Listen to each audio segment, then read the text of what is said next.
the big problem this country has is being politically correct. I've been challenged by so many people, and I don't frankly have time for total political correctness. And to be honest with you, this country doesn't have time either. Yes, political correctness is out.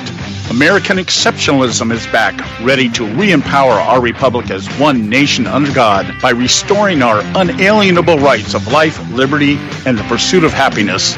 This is the Conservative Syndicate, real conservative talk from real conservatives, with your host, John Matthews. The latter-day prophet, baying against the hypocrisies of our time. And Joe Hakos. I don't give a damn what you think you are entitled to. The Conservative Syndicate is comprised of some of the most informed pundits and activists available today. Together we seek to tear down the imaginary wall of separation between church and state through education, information, and engagement on the religion of politics and the politics of religion. And now, your hosts of the nationally acclaimed, globally syndicated Conservative Syndicate, John Matthews and Joe Hakos. All right. Greetings out there all across this great republic and around the world. That time once again here at the Conservative Syndicate, real conservative talk from real conservatives. We're glad to have you with us today. And we got kind of a weird show for you today. I just say weird because we're going to talk about some things that in generalities today, not so much detail, just generalities in terms of narratives and motivation behind such narratives and everything else. And I guess the main question I have on my mind today is, what came first, conservative talk or media propaganda? I'm not really sure. And you would think the natural process would have been what? Well, media propaganda, because that's been around forever. Yeah, absolutely. Yeah, absolutely, John. It was the rescinding of the fairness doctrine, and there you go. Talk radio took off. So that took care of all the propaganda.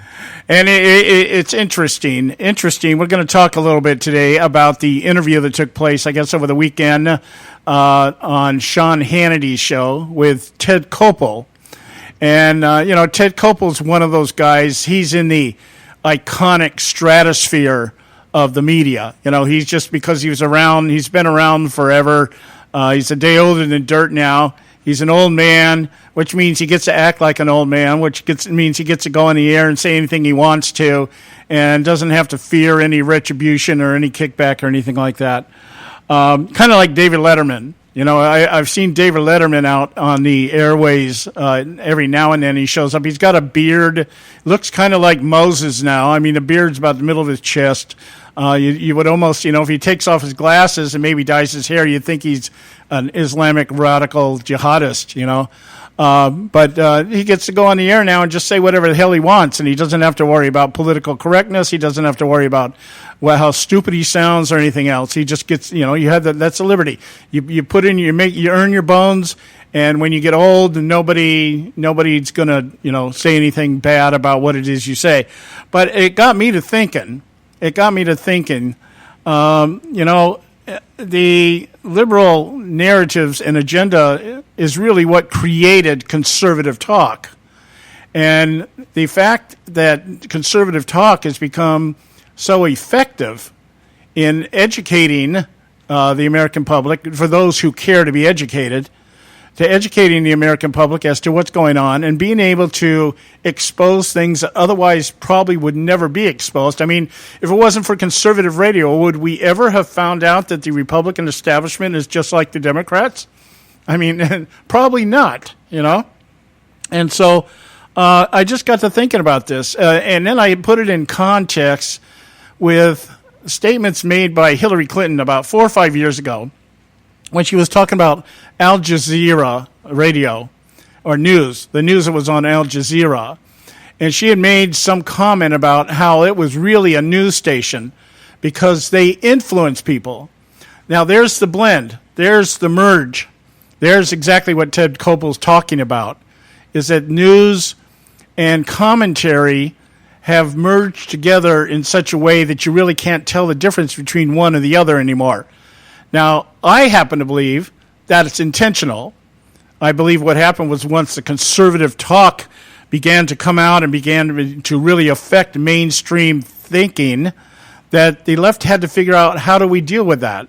We created this monster by eliminating the fairness doctrine. How do we deal with that monster?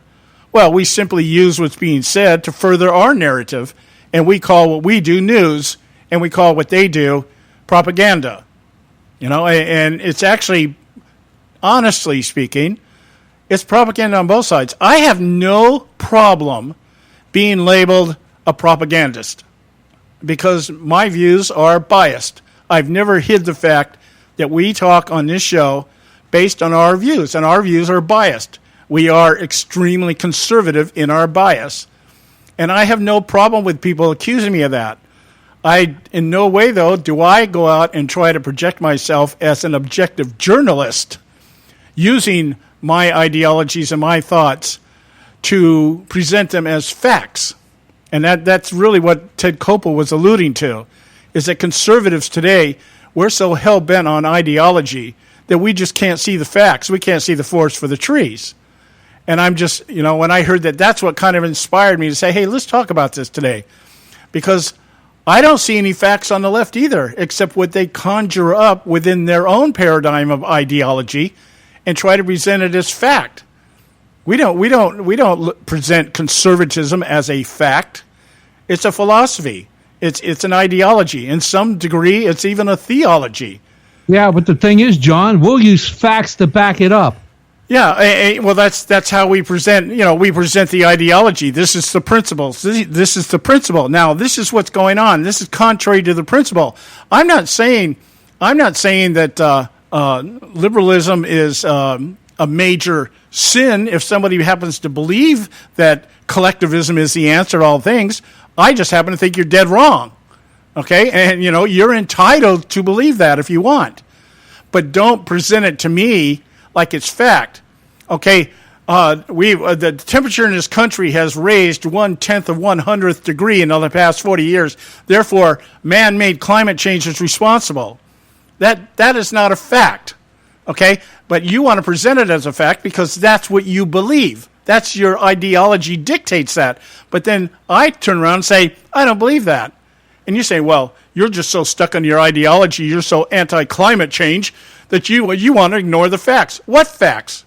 The facts that you present as facts? What you say is a fact? What you say that a school of scientists out there who need climate change to keep fundraising for their studies, for employment purposes, then I'm just supposed to buy into that and just say, well, it must be a fact because Bill Nye, the science guy, says so. I'm sorry. My ideology tells me you question things like this. If you can't prove it beyond a doubt, then it's not a fact. It's a theory. And last time I checked, theories were never supposed to be taken as fact. So there's this, but the whole narrative now is what? We are the ideologues. We are the ones out of touch with what's going on. We're the ones that need to be re-educated. And therefore, if we stick to our views and we deny what the other side is offering, we disagree with their opinions, what we're doing is we're bad for America. We're influencing the country to go the wrong way. And we're standing in the face of progress. And so that's kind of what I want to talk about today a little bit. We got Audrey Russo with us today. Don Dix will be coming on in the second hour. And then I want to really kind of reiterate some of the things that are going on with the health care crash and burn, the Ryan Care crash and burn. I did some reading over the weekend, had a cold all weekend, and stayed in bed and did some reading, some research. I'm getting ready to present all this. I may not do it till the middle of the week, may not do it till next week, but I've got an entire segment or series that I want to do just understanding the difference between what the Ryan Care bill is and the Obamacare bill is, because there's very little difference in terms of the overall objective. And there is a political objective to this too, which is I will talk about a little bit today. So that's really what we got kind of lined up for you today. And we'll get back. We got to go to our break here. We'll come back. We should have Audrey Russo with us. Stay with us right here at the Conservative Syndicate. Don't go away. We're not arguing. We're explaining why we're right. The Conservative Syndicate. Real conservative talk from real conservatives. When our water heater broke down last month, it was a nightmare. It took 5 hours for the plumber to show up, and he charged us a couple of $100 just to come out. And then it cost another $1,800 to put in the new water heater. By the time it was all said and done, I felt like I'd been taken. But what else could I do? The smartest thing you can do is get a home warranty from American Residential Warranty. Their home warranties pay to repair or replace all your major appliances when they break, and they will break, and at the worst possible time. Call American Residential Warranty right now for free information on home warranties starting at just pennies a day. Don't wait for your refrigerator to stop running or your ceiling fans to stop turning. Call American Residential Warranty right now. Ask how you can save up to 50% on washer and dryer coverage. Just call 1-800-790-5960. That's 1-800-790-5960. Again, 1-800-790-5960. Call now. Limited time offer, 24-month commitment, and credit qualification require cancellation fee, auto pay, and paperless billing, and other restrictions apply. If you can't see the difference, why pay the difference? Switch to Dish for the best deal in entertainment. Only Dish brings you the best in entertainment for less than $20 a month. Cut the cable and don't get directed. Switch to Dish because at just $19.99, Dish saves you every time you turn on the TV. It's so simple. The same channels cost less with Dish. So since you can't see the difference, don't pay the difference. Switch to Dish for the best deal in entertainment. Get premium movie channels free for 3 months, starting at just $19.99. Dish saves you every time you turn on the TV. Call now to save with Dish. Dial 1-800-600-1645. That's 1-800-600-1645. The same channels for less than $20 a month. Dish. Call 1-800-600-1645 for details. Attention taxpayers! If you've received a notice from the IRS or state, do not ignore it. It's also a big mistake to try and handle your tax problem on your own. If you owe back taxes, it's a fact that the government has the power to take everything you own, including your home, business, wages, savings, and your freedom. But here's the good news. There's a special toll-free tax hotline set up especially for you. This tax hotline will tell you about new programs that are geared to help you dramatically settle, reduce, or eliminate what you owe. But you have to call now. Take down this number or put it in your cell phone. But call 866-761-0959. 1-866-761-0959. When you call, you get free information on how you can reduce or eliminate back taxes, including penalties and interest. You can also be helped if you have unfiled returns, a tax lien, wage garnishment, bank levy, or if you have been entered into a payment plan but can't make the payments. Don't make the big mistake in thinking you can ignore or handle your tax problem on your own. You can stop the collection process immediately. Call this special tax hotline today for free info at 1-866-761-0959. That's 1-866-761-0959. 1-866-761-0959.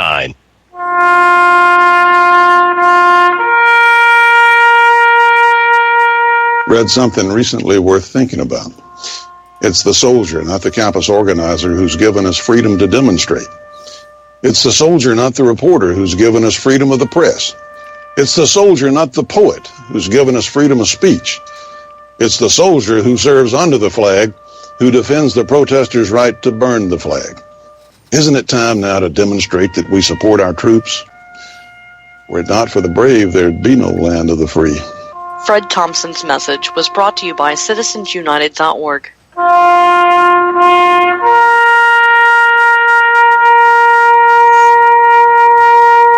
While everybody else tells you who, what, and where, we'll tell you how and why. TheConservativeSyndicate.net. Real conservative talk from real conservatives.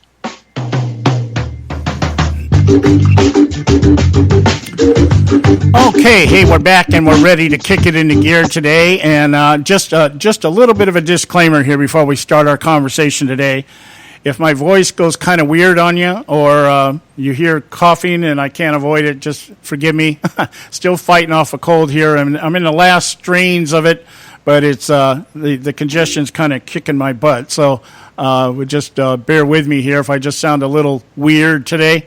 All right. So let's get into our discussion here. As we opened up with, we've got Audrey Russo with us from Real Talk Radio, and doing her weekly segment with us. And Audrey, I really want to discuss this with you because you're not only a contributor to the show, but you're a colleague in terms of the fact that you also do Conservative Talk Radio, which is the enemy of the press, the enemy of the media, the enemy of anything progressive. And I just caught this interview with Ted Koppel on Sean Hannity over the weekend, and I was just making some light of it to the degree that, Ted Koppel's now in the old fart category, which means that he can say basically anything he wants to, and he doesn't have to worry about any kind of kickback or anything like that. And what I'd like to do is open up the segment here with the clip that is going to kind of guide us through this discussion for the next few moments. Joe, if you've got the thing queued up, why don't you go ahead and play it? This is Ted Koppel talking on Sean Hannity on Sunday. Think we're bad for America? You think I'm bad for America? Yeah. You do? In the long haul, I think you and all these opinion shows... That's sad, Ted. No, you know why? That's sad. Because you're very good at what you do, and because you have attracted a significantly more influential... Let me finish the sentence before you do that. With all due respect. You have attracted people who are determined that ideology is more important than facts.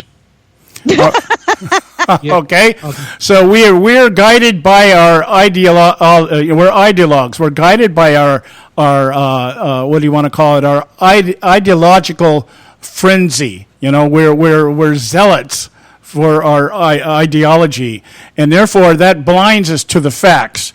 And I guess because of that, that's why Conservative Talk Radio has been so destructive for America. Now, let's kind of just put everything in perspective here. Ted Koppel ruled ABC Airways, late night ABC Airways, for a number of decades with the whatever his show was. I never watched it, but I know that he was out there all the time.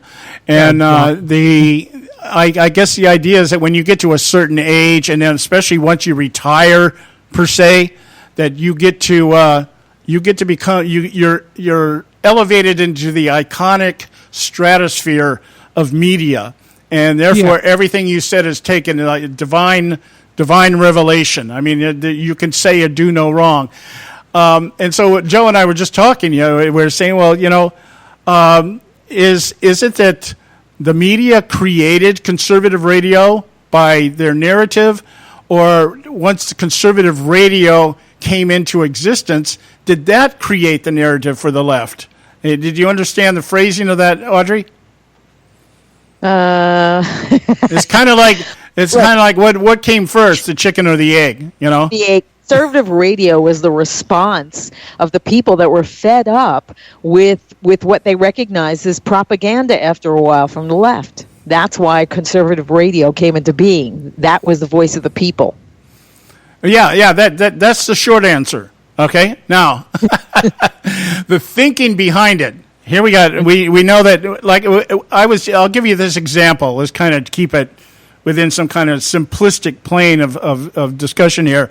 If I say the fact that had we not had conservative talk radio, and we'll attribute it, we'll give the credit to Rush Limbaugh. Okay, Rush Limbaugh is the first conservative talk guy on radio that really hit it. We had other people like the McNeil Report and things like that, but he's the guy that really kind of brought it on radio to the forefront, and we understand that. We'll call him the father of conservative radio, whatever. Okay. Now the point being is that if we had not had conservative radio, would the left have had to create such a false narrative as we have now? Would we have ever learned about the fact that we have rhinos in the Republican Party, that we have people, the establishment that is running the show? Would that ever have come to the surface if it had not been for conservative radio? No, it would not. Okay. Clearly, it would not. You would know you wouldn't know the truth at this point. You wouldn't know what the facts are at this point. If that had been, it would have been one ginormous group on the same side. They would be on the same side and duping the people, just like they're still doing. But I don't think that we would know any of the truth. We would be as sheep as they see us, the sheeple. And we would be believing everything they say. But, after a while, when people were seeing little by little, they were seeing that they were being fed lies. This is why we have what we have today. And that, to me, is the spirit of America. It's a spirit of the pioneers. It's the spirit of the patriots that it absolutely is, because they want to know the truth. They want to live free. These people don't. We were always going to have people like this that want to keep us captive, that want to rule over us. We tried to get away from it in Europe. We tried to get away from it in the King, and you still had. And they came over, and they're still trying to do it, and it's on both sides, of course. Yeah. I spent some time here a couple years ago. That's why some of these things just came back in my mind as I was listening to this interview. And I remember, I actually did some research here.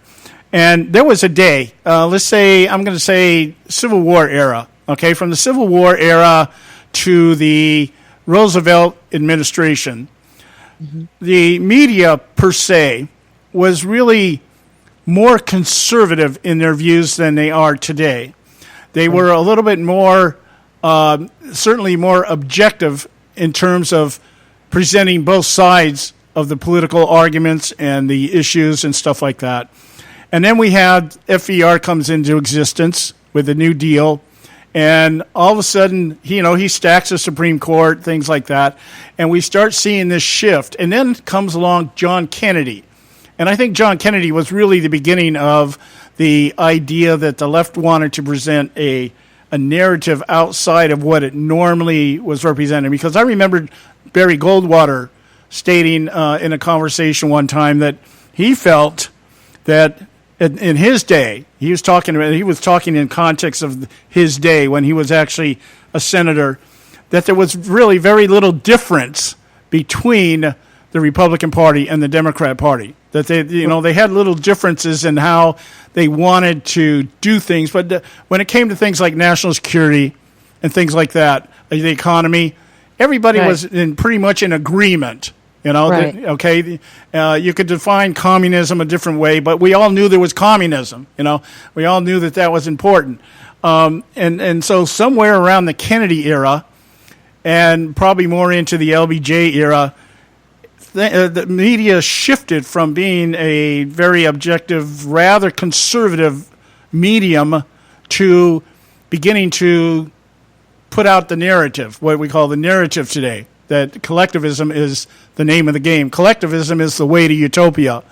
And I just find it fascinating that as time has progressed since then, and we saw it probably mostly in the Reagan era, that the media began to look at conservatism as the enemy of America and began to evolve into what it is today, which is just their own propaganda group. Ted Koppel was making the point, what he was saying was basically this. He was saying conservatives are too tied up in their ideology, and liberals really aren't, because the liberals are responding to whatever the socioeconomic issues are for the day and everything else, and those are the facts that they're presenting. There's too many poor people in America. There's too many minorities that don't have an advantage in America. We're a country of immigrants. These are all facts for sure, but they're all facts that have been skewed to fit a particular narrative, which is let's expand government. Which is their ideology. Yeah. Well, Ted Koppel is stupid. Okay. Oh my gosh, he said, because he sounds so intellectual. He's stupid, and he's a liar. Okay. And let me see, when he said, in the long run, remember he said down the road, in the long run, that it was going to be bad for America. Which America is he talking about? The America that they, in their ideology, want to see? Well, then in that case, that's not America. That's their America. And yeah, it would be bad for their America. But for the America of the founders, it would be good. but they don't see it that way. This man's so they wear it like it's part of them now. Their ideology. They think that they don't have an ideology. They're stupid. They do, or they're liars, or both. I agree with and you've really kind of hit the nail on the head here.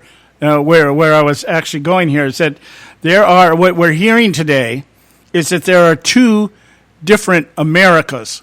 And the America that we espouse, which is the traditional America, everything is based on the Constitution, the adage of conservatism, which I started using last week, and I'm going to adapt it. I may put it on it may be my epitaph on my grave when I leave this world. I'll have a veteran's tombstone, right? And they give you a certain amount of words that you can put on there plus your name. And instead of saying something like father, grandfather, whatever, I'm just going to put, if in doubt, don't. Okay, because that's really what conservatism espouses. If you don't really know what you're talking about or what you're doing, don't do it. But what we have is a Republican Party today that is kind of like, well, we need to do something. And even if it's bad, we need to do something. That was the philosophy of FDR. Do something, and if you screw it up, well, okay, but at least you did something. And that's what, what's his name? Tom Poe, one of the founders of the Freedom Caucus over the weekend, left the Freedom Caucus because what? Well, we can't always say no. Why? Why can't you say no? Yeah, see, well, that just shows you some kind of weakness in that man's character, that he felt, well, we can't always say no. Well, if what they're offering is bad, you say no. What is the problem with that? Is he getting a little weak? Is he concerned about them not liking him? What did he hear something from the home front that they said that they don't like that he said no? Yeah, the guy's from Texas, for crying out loud. What's his chances of really losing an election? But look what was happening here. The Freedom Caucus, they were the only ones that were standing up for the voters, okay? They were the only ones that cared about what was going to happen to the voters. Yeah, you're absolutely right. Yeah, they were the ones being demonized. Yeah, well, our contention was, and I think Joe and I spoke about this a lot last year during the election cycle, and even before that. I remember we had many conversations about this, that I think government is its most effective when it's not doing anything. Yeah. If they're doing something, then your wallet should be hurting. But this idea that governing means doing something, and that means we have to compromise. And I'm saying as soon as you compromise, you've lost. So it's like, Barry Goldwater said that. He said, if you're going to sit down and negotiate with somebody, you've already lost, because you're telling the other side you've got something you're willing to give up. And so if we're sitting here saying, well, we have to compromise on a health care bill, why? Why do we have to compromise on that? Why do we have to replace anything? Why can't we go back? I mean, the country up until 2009, we didn't have government involved this much into our health care system. And it's like, why all of a sudden... Go ahead, I'm sorry. We didn't need them involved. Yeah, we didn't need them. See, anything they touch is always going to cost us more money, and once it begins, it's like a snowball effect. It just keeps growing and growing, because look at all the. Do you remember when we were running on a skeleton crew, the government of less than what? How many? How many were in the government? I'm sorry? It was like 80 or 90% we didn't need. They were unnecessary. So we were running a skeleton crew, and we were doing just fine, weren't we? Yeah. It's exactly right. It's the idea that governing means doing something. The way this Tom Poe put it was leading. We're leading by doing something, by compromising. Well, no, you're following when you compromise. You're not leading. I used to like that guy too, and I just lost all respect for him. They decided that they're going to demonize the Freedom Caucus. The Freedom Caucus is the only one that cared about what the voters thought, what the people thought. They were the only ones that cared. They were the only ones that took into consideration the cost. See, I've had the guest, Dr. George on, Dr. Orlando George, and she wrote the book Big Medicine, and she talked about this. The transparency, we don't know what we're paying. We've never known what we're paying. Yeah, exactly. And still, with this bill, you still wouldn't know what you're paying. Yeah. Now, Joe brought up an important point that I want to bring back when we come back from break. We got to go on a break. When we come back, I want to share Joe's point here and get back to what you're saying, because that's one of the things I'm seeing here. So stay with us right here at the Conservative Syndicate. We've got Audrey Russo. I'm John Matthews along with Joe Hakos. We'll be right back. Red State Talk Radio, WRS Cleveland. Red State Talk Radio is now available as a voice command on your Amazon Echo and Echo Dot by simply saying, Alexa, play Red State Talk Radio. Red State Talk Radio on TuneIn. Are you behind on your taxes? The IRS is the largest and most aggressive collection agency in the world, and they can seize your bank account, garnish your paycheck, close your business, and file criminal charges. Tax Mediation Services is accredited by the Better Business Bureau. Our team of tax attorneys and enrolled agents can stop collections and get you protected. If you owe over $10,000 in back taxes or have unfiled tax returns, call now for a free case review and a price protection guaranteed quote at 800-790-4294. 800-790-4294. You know, sometimes when you compare prices on products, you think to yourself, what difference does it make? The rates are all about the same anyway, but sometimes the rates are very different.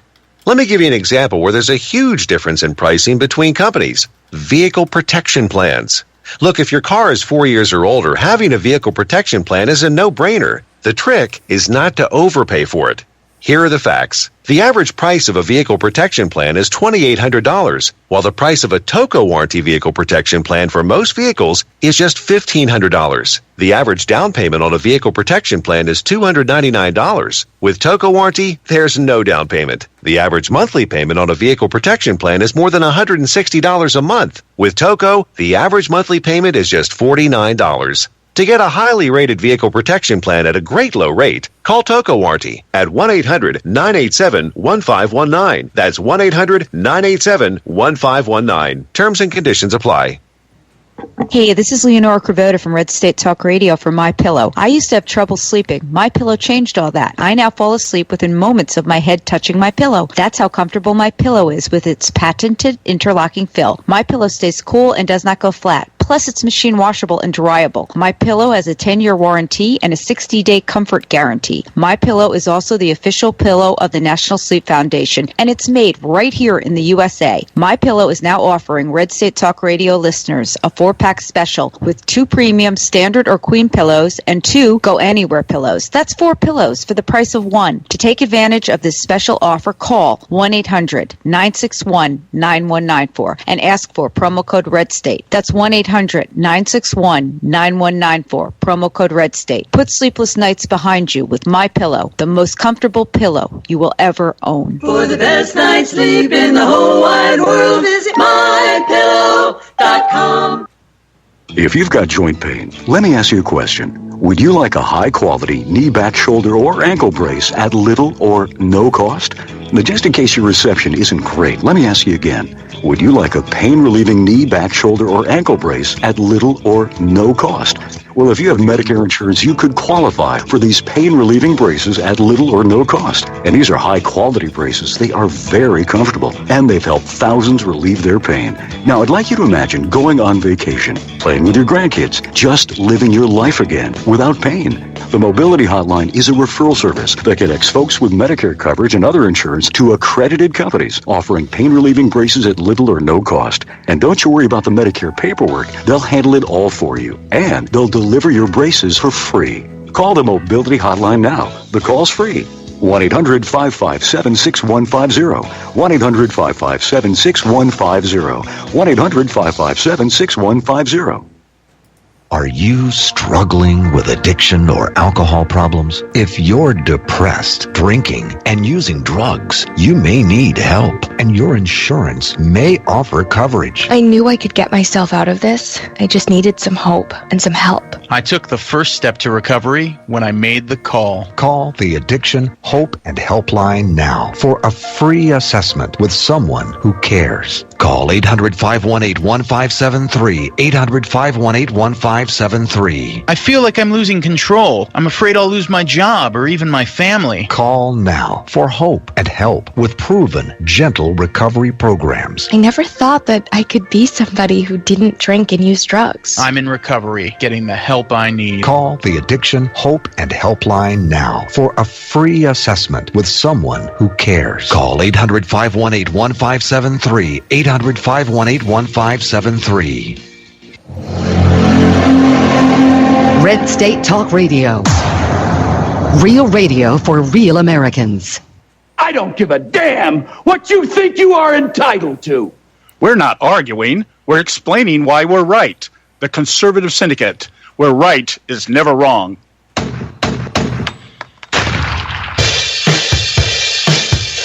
All right, we're back.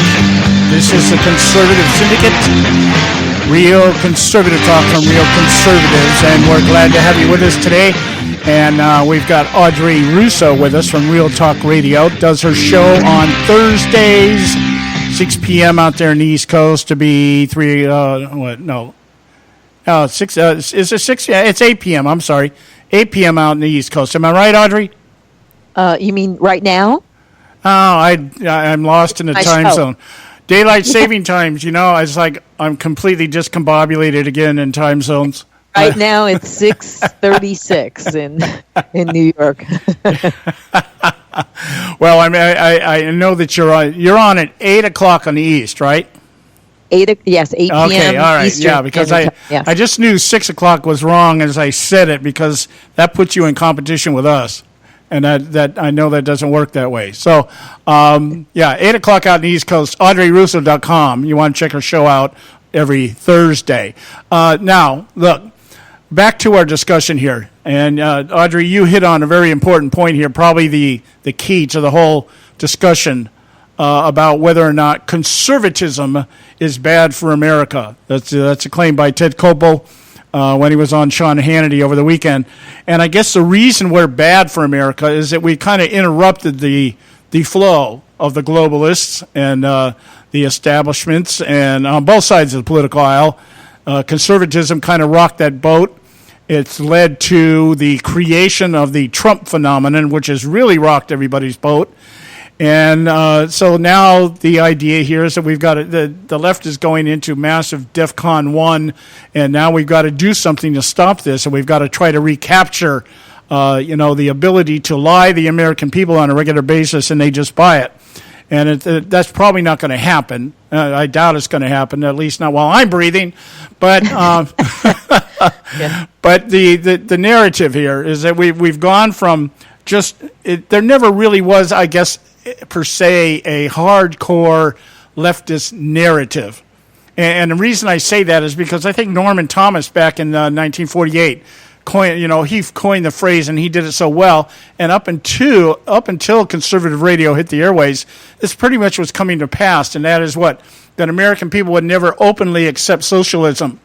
But through liberalism, they would adapt to socialism and become socialist without ever knowing how it happened. And that certainly is the agenda. That certainly was the plan. And now that plan has been exposed by none other than Conservative Talk Radio.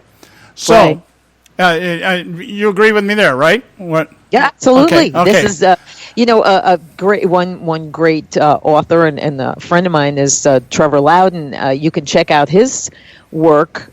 He has 2 volumes, but the volume right now, he has a documentary out on it, actually a feature.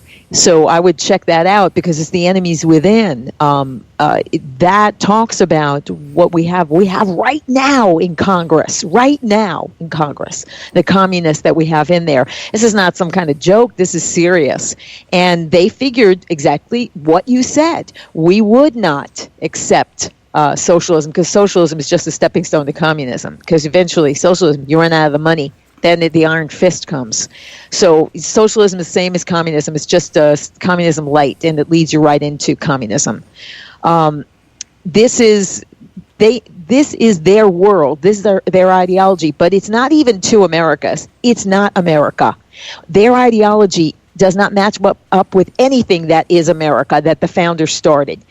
What we believe in, what we're protecting, what we're standing up for, is America. And this is what they hate because, yes, we just caused an interruption. We're a ginormous speed bump, but they're not going to be able to get over it. Yeah, I agree. I agree 100% because what we've got, and like I said, the twisted narrative that's being presented today. For instance, the idea that here's what we get on immigration reform all the time: America is a nation of immigrants. Oh no, I was born here. I'm not an immigrant. Were you born here? Yeah. Well, but see, the premise. Say that. The premise of that, what you say, our ideology as conservatives, that's what we say. We say, well, we may have descended from immigrants, but we are not immigrants. We are born citizens. This is our nation, our republic, our country. We were born here. We own it. Okay? So that's a lot different than saying, okay, I'm coming over here on the boat. All right? Now, but the idea, the narrative that the left puts out there is what? Okay, we are a nation of immigrants. In fact, the leftist premise is that America was founded by illegal immigrants. All right? Oh my gosh! Now, that is the premise. If you get into the hardcore narrative of the left, that's what it is. Why? Because we came over here uninvited. We didn't go through INS with the Indians. We weren't granted citizenship here, and not only that, we took everything away from the Indians. Okay, so that feeds into the other narrative, which is what? America has become the nation that it has on the backs of other nations. We go out and take everything that everybody's got. No, yeah. Well, of course they have to demonize us. Of course they have to because they can't get a foothold. Their ideology is perverse. They can only get a foothold by lying about us. Yeah, so that's the new America. That's the America they're talking about. The idea that we're not embracing refugees from the Middle East just simply because we don't know who they are. Well, that's un-American. Okay? Because we should be embracing these people. That's what America's about. We're a nation of immigrants. We should be taking everybody in here that wants to go. There should be open borders. INS, we shouldn't have INS. We should just send everybody to the welfare department when they get here and they get off the plane. You know, we should really check our water supply because they're looking for us to croak. Okay, they would look. We intend to derail their totalitarian train, and they want to get rid of us because they know they have some generations coming up that have been poisoned and indoctrinated in the school system. Because think back to when you were in school about, well, you can't bring something to school that you're not going to share with everyone. If you can't, then you can't bring it. What is that? That's collectivism. It's socialism. Yeah, it's socialism. Yeah. No, but they've been doing that. But see, kids are very vulnerable to this. And parents, unfortunately, didn't check back to see what they trusted. Don't trust, okay? They trusted the school system that they were doing the right thing. And meanwhile, they were indoctrinating their children. I mean, you have now a generation that is so green-minded and they're... These kids wouldn't even if they really knew what were in hamburgers and hot dogs. I eat hamburgers and hot dogs. I don't give the wrong impression, but they think that they're just magically made. So they don't want kids to understand that animals are for eating too. Okay. No, they don't, because they say you don't harm an animal. Animals are, and they in the kids' minds, they've been indoctrinating them, elevating this animals to humans. Okay, so we're even with them. For goodness sakes, PETA, how did they ever get a seat at the table? They're lunatics. And yet, they're respected now. Why? Who did that? Who do you think did that? Well, it's the schools. Yeah, but the left started to give them, and unfortunately, the right started to give them some credibility, because you don't bring people on your show that are loons, because now you've given them some credibility. Oh yeah, I get you there. And in fact, I remember that's one of the arguments I hear actually out of networks like Fox News, for instance. One of the big narratives before she disappeared into wherever she's at right now, MSNBC Oblivia, Megyn Kelly used to ostracize Sean Hannity because of the fact that he only brings on conservatives. It's like, Well, so what? Yeah. He only brings on conservatives. Yeah, right. Well, she wasn't fair and balanced anyway. It's one thing to bring on somebody that has a different opinion. It's another thing to bring on lunatic ideologues like PETA. PETA are nuts. They're out of their minds because they see animals the same as humans. Okay, and that's not reality. They're not. Yeah, I get it. That's one of the things that I often talk about. I don't mind. I don't mind. Go ahead. They for goodness sake, they equate mice with us and rats with us. Well, so you can't have that's not legitimate difference of opinion. Yeah, you're absolutely right. Absolutely right. I've never been against bringing liberals on this show. We've had a few on, very few, because I've been able to find very few that can actually articulate what they believe in a way that you can say, so that you can at least you can say, okay, I understand why you believe the way you believe. Now, I don't agree with you. But most of them I talk to is like, you're bat-crack crazy. I can never sit here and try to debate something like this because the premise of it and the foundation on which it's being laid is just completely out there. It's give me an articulate argument. I actually had a guy on Facebook who was going to come on the show here. We were bouncing back and forth over, I forget what the thread was, and he was dead wrong. He was wrong as the day was long, but he was articulate in his views. And he did not attack. He just, this is what I think. This is why I think. And this is why I disagree with what you're saying, that kind of thing. I thought, man, I'd like to have you come on the show. He says, well, okay, I'll venture into the wolf's den. And yet he hasn't shown up yet. So we'll see. We got to go to a break here. Short break here with Audrey Russo, Joe Hakos, and myself. Stay with us right here at the Conservative Syndicate. We'll be right back.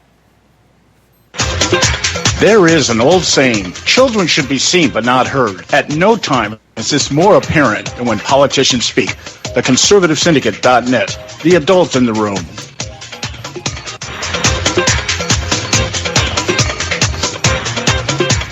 Since its founding, America has always been admired and envied throughout the world for its system of government, one that empowers its citizens to seek their right to life, liberty, and the pursuit of happiness. No other country or nation in history has benefited from its diversity simply due to the opportunities available to anyone from anywhere. But there have been and are those who envy our freedom for a very different reason. And today we find ourselves as never before being threatened by this formidable foe intent on our destruction. For this reason, Act for America exists. Act for America is the nation's largest nonprofit, nonpartisan, grassroots national security organization with over 300,000 members and 1,000 chapters focused on educating, engaging, and mobilizing citizens and elected officials to impact legislative outcomes to protect America against terrorism both here and abroad. As a result, our network has driven the education process toward the successful passage of 43 bills in 22 states. We continue to expand our nationwide volunteer chapter network, training citizens to recognize and help prevent criminal activity and terrorism in the United States while preserving the civil liberties protected by the United States Constitution. To find out more, check us out at actforamerica.org. That's actforamerica.org.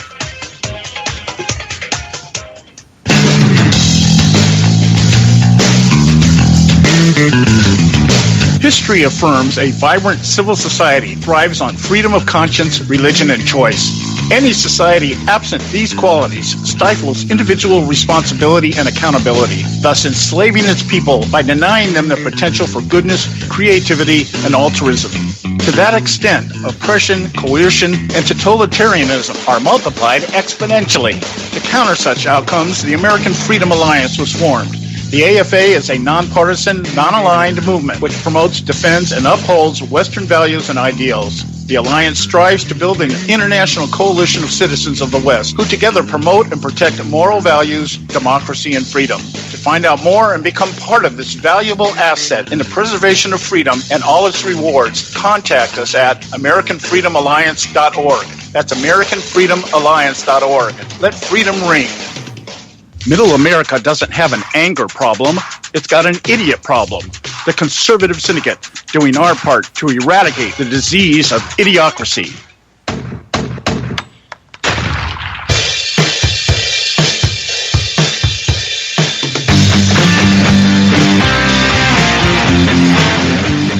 All right, hey, we're back, and this is the Conservative Syndicate, real conservative talk from real conservatives. I'm your host, John Matthews, along with Joe Hakos. We've got Audrey Russo doing her weekly segment with us, and I'm going to play the devil's advocate with you right now, Audrey, because I'm going to be totally honest and frank. I'm starting to have some doubts about Donald Trump in terms of what he really wants, not what he wants to accomplish, but how he wants to accomplish it. And I'm kind of, there's thoughts in the back of my mind, and if you can remove this dark cloud, I would really appreciate it. Okay, but are you playing the devil's advocate, or are you being honest? Which one is it? Yeah, well, there's a couple of statements he's made. He came out first and blamed the Democrats for the failure of Ryan Care. I happen to believe it was just a lousy bill. There's just no doubt about it in my mind. I agree. Okay, but then he turns around and he says, the tweet that's out there that's making all the news, we'll use that because there's been others since, but this is the short version of it. Democrats are smiling in D.C. that the Freedom Caucus, with the help of Club for Growth and Heritage, that would be the Heritage Foundation, have saved Planned Parenthood and Care. Now, that is a direct critical remark made against the Freedom Caucus. It has also been alluded to by Reince Priebus that the Republicans need to start reaching out to the Democrats, which, again, we're talking about compromise. And then the idea that the Freedom Caucus is one of the problems. And there was actually statements made by Sean Spicer in press conferences that some of these Freedom Caucus people would be targeted in 2018, not by the Democrats, but by the Republicans. And so now I'm sitting here. That's they're handing me there. What do you want to know? Okay. Well, I'm giving you the scenario here because it is kind of contradictory at times. Trump then comes out and says, really, it's going to be great that Obamacare stays in place because it's going to implode anyway, which is what he was touting before the bill was actually introduced a while back. Let's just let it go, let it crash and burn, and then they'll come to us. So these are conflicting views that are being put out there. And so I'm tossing and turning about this going, is he more worried about winning, which is a Republican thing or a Democrat thing, or is he really concerned about doing this the right way? That's my question to you. Well, I can't answer definitively because I'm not in his head, but I can say that he's not worried about winning for himself. He's worried about winning for the American people. I think that what he originally wanted to do is going to happen now, which is, and I think it's better that it implodes because it will, Obamacare.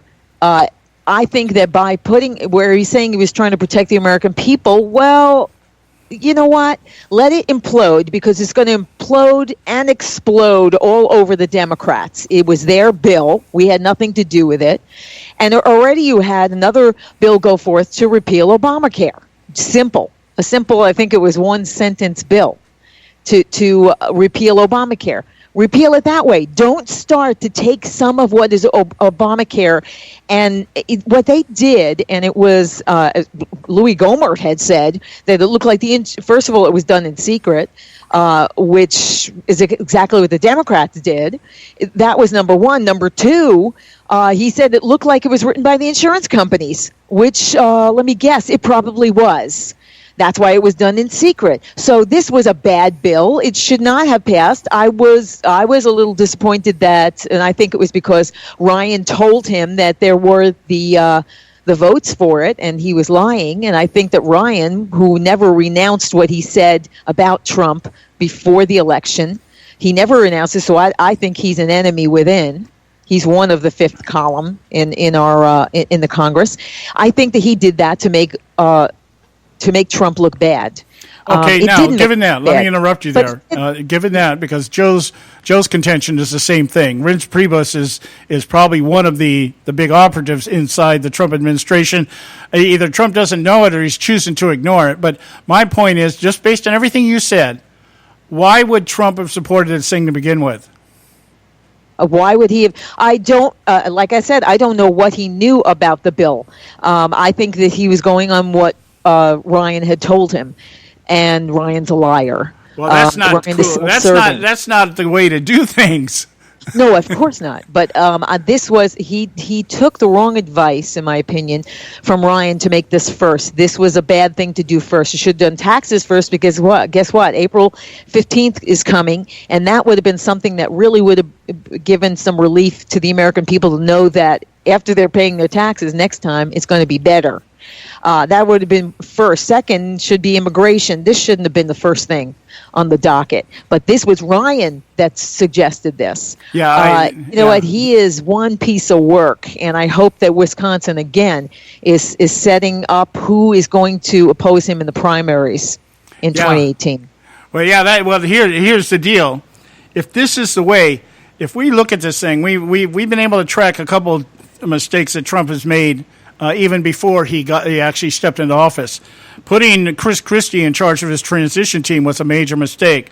Selecting Reince Priebus as his chief of staff was another major mistake. And now we're sitting there and saying, well, we're going to take Paul Ryan's word for something that, these are not indicative of somebody that's got their act together, in my opinion. I'm sorry. And so I'm beginning to have my doubts about this guy. That's my point. Yeah, no, I don't. I don't have doubts about him. Remember, he's not a politician, so he's getting used to it. He's only been in for 3 months, almost 3 months. Well, we'll see how it goes. 2 months, excuse me. We're out of time here, and I wanted to give you time to plug your show. What you got going on this week? We're going to carry on the discussion from here with Judge Hal Morose. Well, he's going to talk about the constitutionality of what those federal judges are doing in trying to stop the travel ban. Then from the UK, Jack Buckby will be here. We're going to talk about terrorism and what's going on in Europe and get an update on that. And filmmaker Lee Scott will be back with us, and we're going to talk more about what's going on with the Trump administration. And there's some good news, too, so you got to tune in to find out. Okay, that's on Thursday at 8 o'clock. Go to AudreyRusso.com. And by the way, you mentioned Trevor Loudon earlier in the show. I'm finally going to nail this guy down. He is coming to speak at a conference that I am, for a group that I am the secretary of, the Eagle Forum. He's coming out here next month. And I'm going to nail this guy down in a closet if I have to and say, I want an interview with you. All right? Absolutely. But make sure you say hello from me. All right, will do. Thank you so much, my dear. And we'll talk to you next week. God bless you both. Okay, all right, guys. We're coming up here on the top of the hour. Joe, you got some time here. You got any remarks to make about what took place today? As to what happened with Donald Trump today? Well, are we? Are you feeling anything like I'm feeling in terms of I've really got some doubts about what this guy's doing? I think part of this is just pure politics, and I don't believe everything comes out of that Twitter feed. Yeah, well, we'll see. Well, I mean, I'm certainly willing to give the guy the benefit of the doubt, simply because, as Audrey said, he's not a politician. There may be a learning curve here that we're dealing with, but it can't go on too much longer. I guess that's where I'm at. We're at the bottom of the hour here, top of the hour here. We got the Edwards Notebook. Pay some bills. We'll be right back. Stay with us right here at the Conservative Syndicate. The attacks on the Westminster Bridge and near Parliament in England represents much more than you might think. Hello, I'm Ron Edwards. On today's page from the Edwards Notebook, the Islamic State has proudly claimed responsibility for the uncalled-for terrorist attacks outside of London's Parliament building. Or was it totally uncalled for? One has to wonder, because the perpetrator of the attack was an ISIS fighter who simply carried out his murderous madness in response to calls to target citizens of the coalition. Now, I'm not one to blame victims, but in the case of jolly old England, perhaps the great nation has been a bit too lax and unwise concerning their national protection. We all know that for decades, those of the radical Islamic persuasion have been carrying out their stated mission of warfare against Western nations, especially ones like Great Britain, France, and the United States. Foolishly, all three have been bending over backwards to endanger themselves by letting in millions and millions of those who want to convert or kill us. When I saw pictures of a mob of people on their knees and bumping their heads on the grounds of Westminster Abbey not long ago, I knew deep inside that there would be a tragic follow-up to them being allowed to beseech Allah on historic grounds that were originally dedicated to Christ. I'm Ron Edwards. Blowing away the myths and revealing the truth. You can continue to blow away the myths with Ron Edwards on Facebook, Twitter, and theronedwards.com. We're not arguing, we're explaining why we're right. The Conservative Syndicate. Real conservative talk from real conservatives. Prices are for base buildings only. May not be available in some areas. Attention business owners, do you want a stimulus package that really works? Before you spend thousands of dollars more than you should on your next building project, listen to this. General Steel has a stimulus package designed to help you save as much as half the cost of conventional construction on your next building. As much as half. That's right. General Steel can save you thousands of dollars with a pre-engineered steel building designed for your business or church. How about a 50 by 100 foot building for under $30,000? So don't pay thousands more than you should without calling General Steel first and save as much as half the cost and time of conventional construction. With the projected demand for steel in Japan and China, prices may be skyrocketing. 877-927-3360. 877-927-3360. 877-927-3360. Term life insurance. It can be a powerful way to protect your assets and your family. You work hard to earn and save your money to build a nest egg for the future. Don't let it get wiped out because you didn't plan ahead. Take the time now and make a small investment in $500,000 or more in quality term life insurance. Call the Term Lifeline and let us shop the best companies to give you the lowest rates. We specialize in policies of $500,000 and above. Ask about some of our 10 and 20-year fixed rate plans with guaranteed rates. Call the Term Lifeline right now for your free insurance quote. 800-870-3609. 800-870-3609. You owe it to yourself to protect your family and your assets. Make term life insurance part of that plan. Call the Term Lifeline right now. 800-870-3609. 800-870-3609.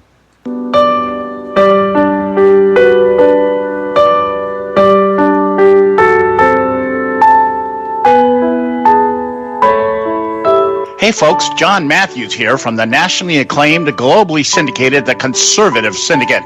The debate regarding who should be accredited with defining insanity as doing the same thing over and over again and expecting different results lends to its own insanity. Whether Albert Einstein, Ben Franklin, or Rita Mae Brown coined the adage or not, its meaning is as true as the fact the sun will rise and set tomorrow. In much the same fashion, citizens across our great republic today are debating whether or not it is time to change course regarding the accepted established norms of our political system. Is it time to create a new party or continue to expect different results after electing the same people keeping our current system? Partisanship, corruption, and a desire to maintain power for the sake of power by those we elect, reinforced by decades of empty promises trotted out each election cycle but never fulfilled, has left America frustrated, angry, and rebellious to degrees not seen since the Civil War. The only viable solution is to quit adhering to the insanity of doing the same thing over and over and expecting different results. This is why the Conservative Party USA exists. The Conservative Party USA arose during the Tea Party Rebellion in 2010. It seeks to rectify the insanity that defines the consistent failures and corruption of the current two-party system by nominating and supporting candidates who are committed to imposing the conservative principles of fiscal discipline, restraining the reach of the federal government as outlined in the Constitution, and defending America's traditional family values. If you're tired of witnessing the insanity that dominates our political system, check us out at conservativepartyusa.org. That's conservativepartyusa.org.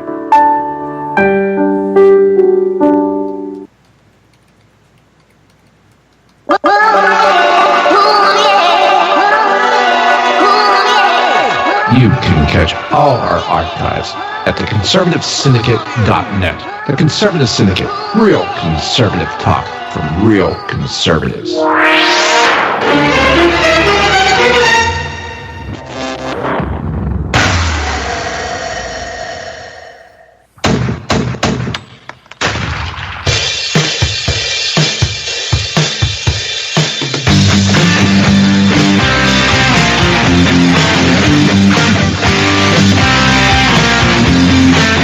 I think the big problem this country has is being politically correct.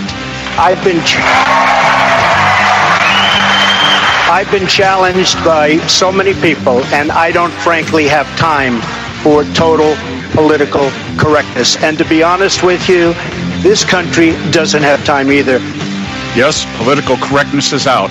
American exceptionalism is back, ready to re-empower our republic as one nation under God by restoring our unalienable rights of life, liberty, and the pursuit of happiness. This is the Conservative Syndicate, real conservative talk from real conservatives, with your host, John Matthews.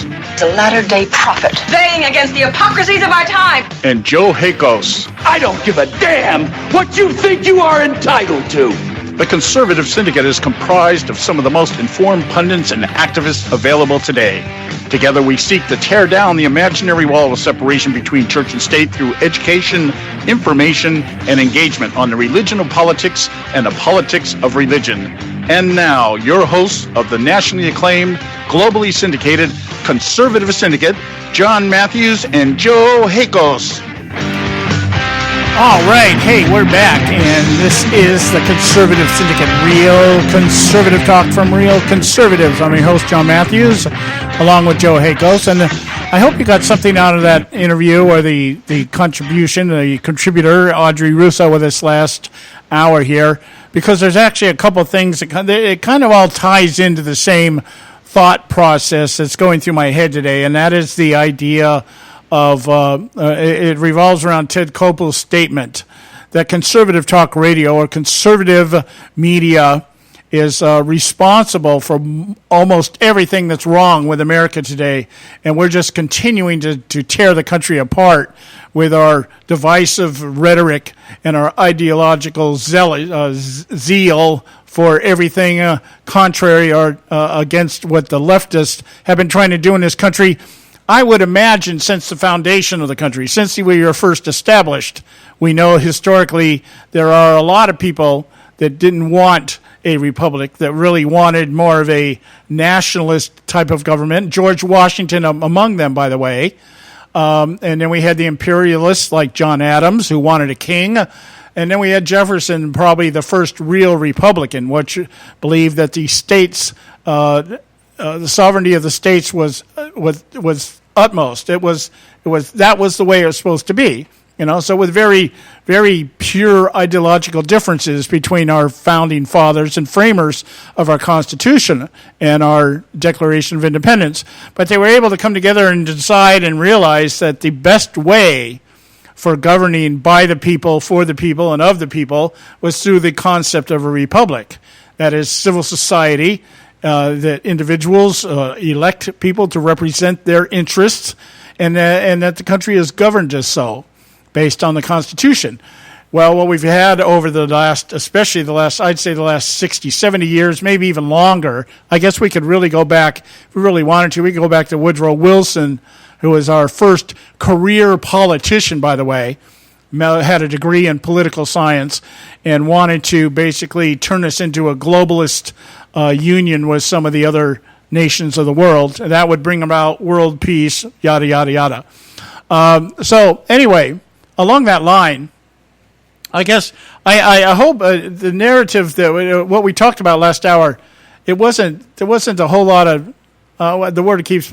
Was it schism? Did I present things in a fashion of schism, of division, like hey, we're all heading to hell in a handbasket again? That wasn't my illusion, or that wasn't my intent. My intent was to say, as conservatives, it is our responsibility, our obligation, to look at anything that's going on in government and question it. And based upon that type of thinking, if there is any doubt in anybody's mind about what is taking place, then government should refrain from doing anything. And what we've got is we've got a government now that says, well, okay, your bill is worse than our bill, so let's take our bill because it's not quite as bad as your bill. And then we call that governing through compromise, and that is what the American people want. I don't happen to believe that the majority of Americans want the government involved in their lives. Yes, there is a large faction of America that wants government involved in their lives and wants government to take care of them and give them everything. But I still believe that the majority of Americans, real Americans, don't want government telling them what they have to do with their money. And that's really what happens with health care. Nationalized health care is the government going to be telling you what they're going to do with your money and what you're going to get from it. And they are the planners. They are the ones that are going to determine this. And these are people that have no experience at all in the healthcare industry and have a lot of experience of screwing everything else up they touch. So why would we want to entrust that to them? What do you think, Joe?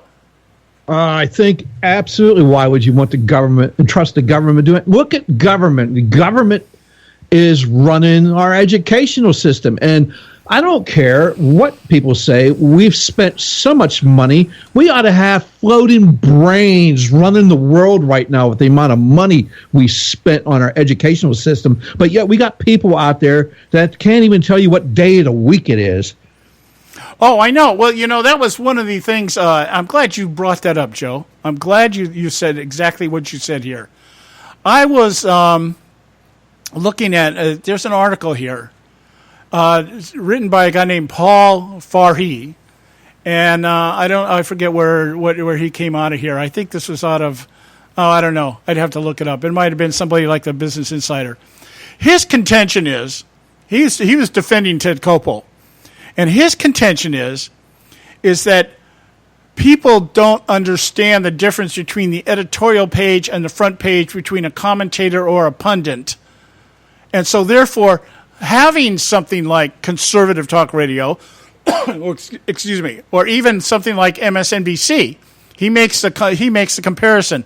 Election night, you had Brian Williams there as a news reporter. You had Rachel Maddow there as a commentator.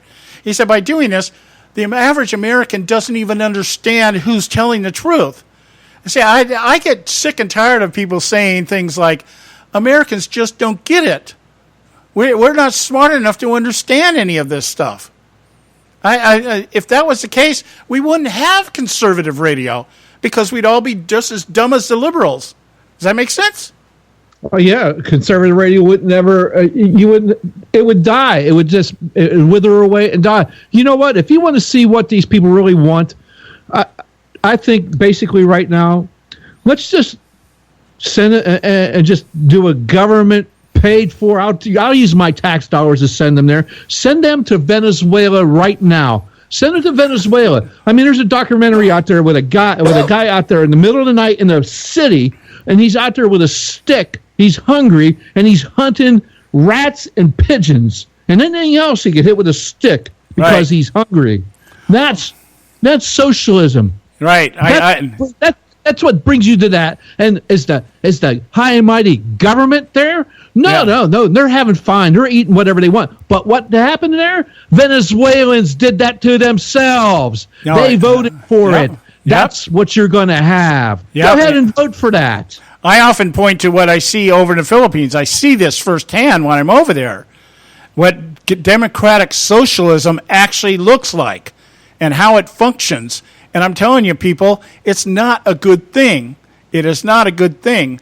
When the average wage earner, I've got 2 grandsons that go out and work construction 12, 14, 16 hours a day and come home with $4 or $5 in their pocket. No, this isn't how it's supposed to be, guys. This is not good for the economy. It's not good for the people. It's not good for anything but the people that own the warehouse. All right. So, hey, look, it's our break time here. We're actually over here. We're waiting for Don Dix. He's stuck in a traffic accident. He says he'll be in about 5 minutes. So I let it run over a little bit. Let's go to a commercial. When we come back, we'll continue right here at the Conservative Syndicate. Don't go away. You're listening to the Strident Conservative. We're on a mission from God. Hello, America. This is David Leach, the Strident Conservative, WWJD. What would Jesus do? This simple message, often found on wristbands and t-shirts, has been a reminder to believers to rely on Jesus to guide and direct their paths. As a born-again Christian for many years, I've often asked the WWJD question when faced with making a decision that carries potentially serious ethical and or spiritual repercussions. Sometimes, for reasons I haven't always understood, the answer didn't come to me, but thanks to the governor of California, I may have finally discovered why. You see, I always thought the J in WWJD stood for Jesus, but as it turns out, I think it stands for Jerry. That's right. The part-time Catholic/Zen Buddhist and full-time left-wing wacko knows exactly what Christians should do, at least when it comes to illegal immigration. In an interview on Meet the Press this past weekend, JB told Chuck Todd that building a wall and deporting illegals is unchristian. Quote, I thought we had to treat the least of these as we treat the Lord. So I hope Trump would reconnect with some of his conservative evangelicals, and they'll tell him that these are human beings and they're children of God. They should be treated that way. End quote. I completely see his point. After all, as governor of the state that leads the nation in murdering the unborn, he most certainly knows how to treat the least of these. And let's not forget the pro-LGBT indoctrination of California's children. I wonder if Jerry is familiar with the story of Nehemiah, the man who was called by God to rebuild the wall surrounding Jerusalem that had been destroyed during the Babylonian exile of the Jews around 445 BC. Maybe Nehemiah was just another conservative evangelical. If you have a comment on this topic, visit stridentconservative.com. And if you're into social media, give us a like on Facebook or follow us on Twitter.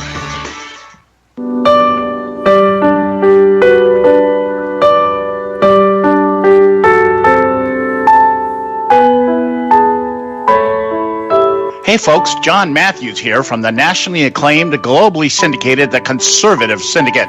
The debate regarding who should be accredited with defining insanity as doing the same thing over and over again and expecting different results lends to its own insanity. Whether Albert Einstein, Ben Franklin, or Rita Mae Brown coined the adage or not, its meaning is as true as the fact the sun will rise and set tomorrow. In much the same fashion, citizens across our great republic today are debating whether or not it is time to change course regarding the accepted established norms of our political system. Is it time to create a new party or continue to expect different results after electing the same people keeping our current system? Partisanship, corruption, and a desire to maintain power for the sake of power by those we elect, reinforced by decades of empty promises trotted out each election cycle but never fulfilled, has left America frustrated, angry, and rebellious to degrees not seen since the Civil War. The only viable solution is to quit adhering to the insanity of doing the same thing over and over and expecting different results. This is why the Conservative Party USA exists. The Conservative Party USA arose during the Tea Party Rebellion in 2010. It seeks to rectify the insanity that defines the consistent failures and corruption of the current two-party system by nominating and supporting candidates who are committed to imposing the conservative principles of fiscal discipline, restraining the reach of the federal government as outlined in the Constitution, and defending America's traditional family values. If you're tired of witnessing the insanity that dominates our political system, check us out at conservativepartyusa.org. That's conservativepartyusa.org.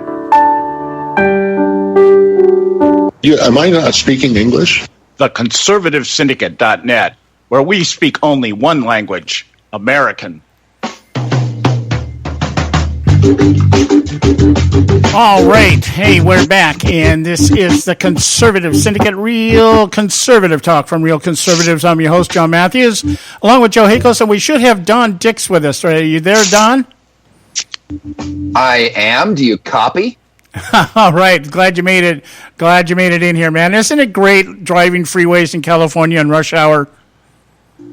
Well, it is a bit of a game. You never know whether you're going to get someplace on time or not, so you've always got to leave that cushion. And but you know, it's part of what we have to sacrifice in order to have such a great place to live.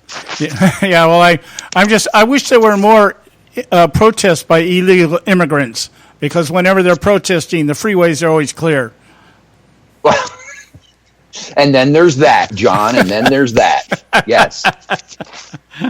Yeah, I remember the last one they had. I got up, I was on the freeway at 7 o'clock in the morning on a Monday morning, and I thought I must have been translated into a different dimension. It was like Christmas morning. Wow, this is great. Nobody's on the freeway. So or transported. Yeah. Well, translate. I like to use a spiritual term, but oh, okay. All right, I get it. All right.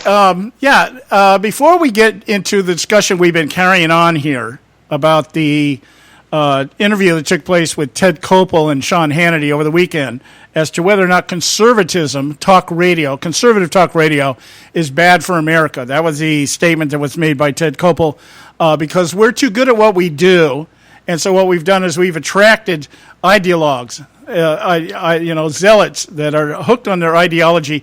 And that basically what it is that we base our beliefs and everything on ideology and not facts. Now, I'm not sure what Ted Koppel, how he determines what facts are.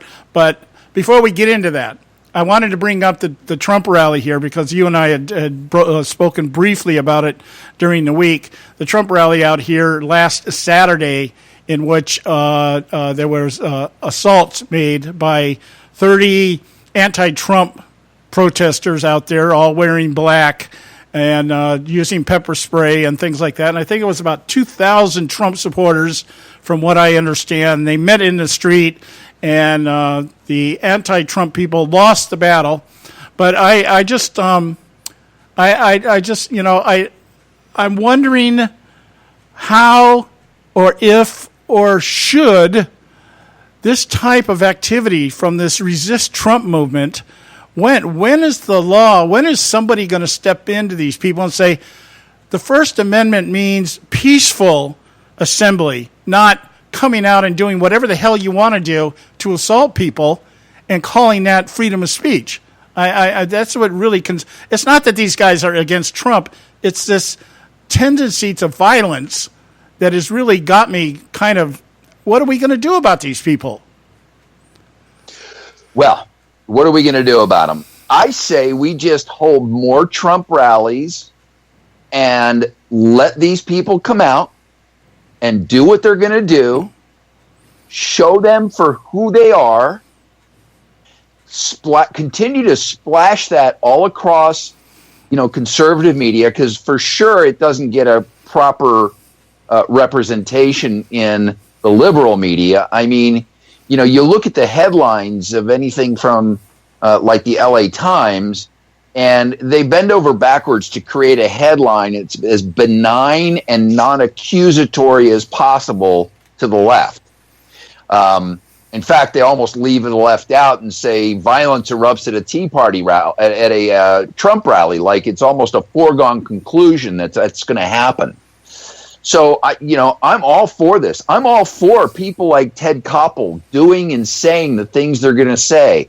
As the more they do this, the more it documents who the left is, what their agenda is, what they're willing to stoop to, how corrupt they are, how progressive, left-leaning Marxist and socialist they are.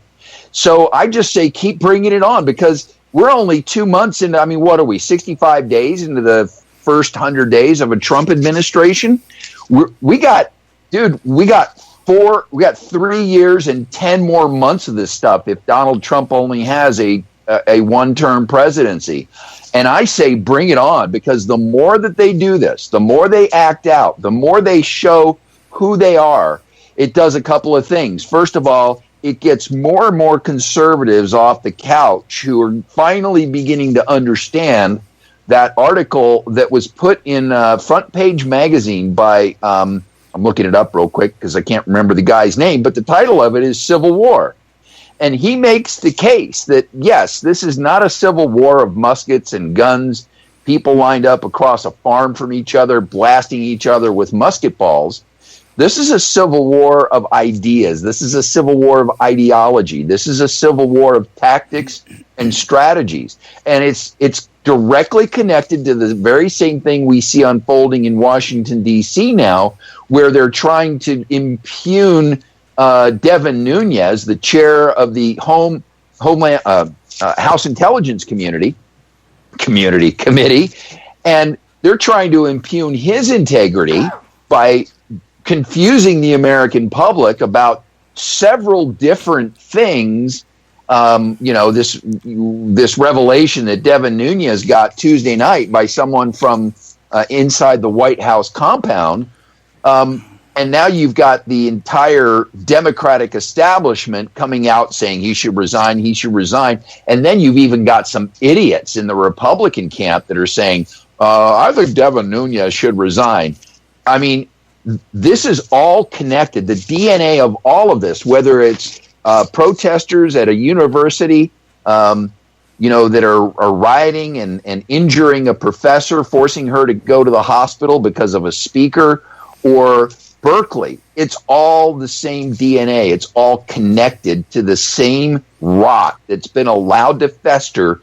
And it was only the Donald Trump presidency that has now exposed it. And I say, brother, bring it on, man. All right. I agree with that to a point. Joe, what's your thought on that? Well, yeah, Don's right. This is the same thing going on. These are people that were down in Huntington Beach are the same people that were up in Berkeley. They travel around. They got an entire website dedicated to, hey, here's what's going to happen. We need to show up and we need to cause this. Now, what I'd like to see is this attorney general we have, that's supposedly for law and order, come down and actually force law and order on these people. Because I, for one, am sick and tired of it. Because this is only going to end when someone's dead. And is that what we really need, to have people die for this kind of crap? Because that's what they're looking for. Well, that's my only real concern about this, is that somewhere along the line here, that the violence escalates to such a degree that somebody dies. And I guarantee you, depending on who dies, is going to determine how this thing escalates one way or the other. If it's a liberal that dies, I guarantee you the next thing we're going to see is Van Jones' Black Panther army out there trying to do something about it. On the other side, you're going to have the neo-Nazis out there trying to do something about it. The white nationalists, these people who, whether we like it or not, do support Trump. They're not representative of what we believe, but they have hitched their wagon to Trump. And so that's what my concern. I agree with you, Don. I agree that this has to continue because it has to be exposed. But I also have the fear that at some point in time, this thing is going to escalate to a level that's really going to be not good for either side, really, because the extremists on both sides of this debate are the ones that are going to do this. And they're the ones that are going to kind of initiate, whether you want to call it a civil war or a race war or a cultural war or whatever you want to name it. There's something here that will escalate. These urban centers, these major urban centers across our country, are just waiting for something like this. The Black Lives Matter are sitting out there just waiting for something like this to happen. Bill Ayers is probably already coaching these people. When this happens, this is what we're going to do. So I'm really kind of concerned about that in terms of the extreme elements on both sides of this thing. Not so much the people in the middle. The pink code pink people. To me, they're just a bunch of women that are just frustrated about being women.